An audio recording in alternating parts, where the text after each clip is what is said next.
Hola mi gente, ¿cómo están? Sean todos ustedes bienvenidos a mi canal, su canal, Frankionela.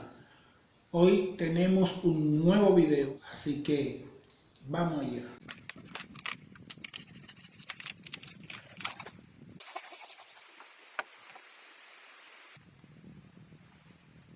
Hola, supervivientes y amantes del bricolaje. Soy Frankionela y hoy les traigo un proyecto épico que me ha tenido trabajando sin parar, la construcción de mi propia casa de palets. En este video van a descubrir cómo transformé simples palets reciclados en un refugio increíble, resistente y sostenible. Desde la preparación de los materiales hasta los toques finales. Les mostraré cada paso de este desafío de Y que cambiará su forma de ver la construcción económica.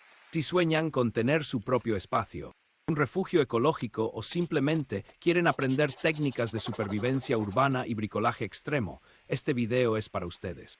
No se pierdan los trucos, los retos y las soluciones creativas que encontré en el camino para construir una casa sostenible con un presupuesto reducido. ¿Listos para construir sus sueños? Denle play y no olviden suscribirse, activar la campanita y dejarme un comentario contándome qué les pareció este proyecto de bricolaje con palets.